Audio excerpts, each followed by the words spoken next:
Jadi di sini saya akan menjelaskan tentang mampu membuat produk usaha. Pengertian produk secara umum adalah segala sesuatu yang mampu dihasilkan dari proses produksi berupa barang ataupun jasa yang nantinya bisa diperjualbelikan di pasar.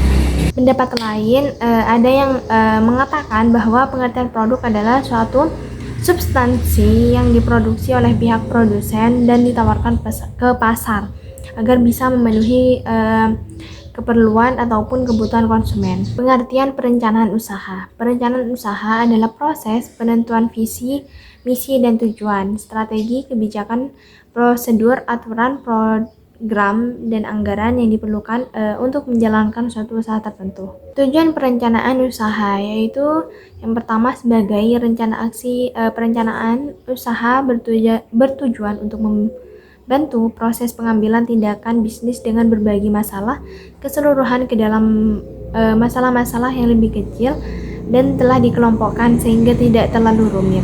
Yang kedua, sebagai peta jalan atau roadmap, sebuah usaha diharapkan bergerak ke arah tujuan yang telah ditetapkan untuk mencapai tujuan itu. Tentunya ada jalan yang harus dilalui. Yang ketiga, sebagai alat penjualan. Perencanaan usaha bertujuan menjadi alat bantu penjualan atau sales dengan cara meyakinkan investor untuk menempatkan investasinya pada usaha atau bisnis yang dilakukan. Untuk yang selanjutnya yaitu ada jenis perencanaan usaha. Perencanaan pendirian bisnis. Jenis ini merupakan perencanaan pendirian usaha yang bermulai dari nol, di mana sebelumnya perusahaan itu tidak ada.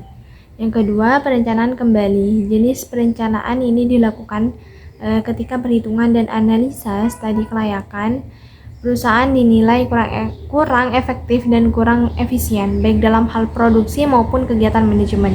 Yang ketiga yaitu ada perencanaan pengembangan bisnis. Jenis perencanaan ini biasanya dilakukan oleh bisnis yang telah memiliki pasar yang besar dan luas, yang mendorong meningkatnya permintaan produk. Untuk yang selanjutnya yaitu ada tahap perencanaan usaha, yaitu yang pertama melakukan analisis pasar. Pertama-tama pelaku usaha harus melakukan analisis pasar untuk mempelajari berbagai masalah yang ada di pasar bidang usahanya.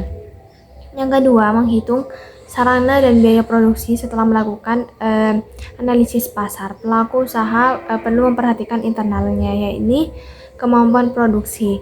Yang ketiga, menghitung pendapatan, kemudian hitung pendapatan yang masuk dari penjualan produk atau layanan untuk dijadikan sebagai acuan bagi tahap selanjutnya. Yang keempat yaitu menghitung hasil usaha.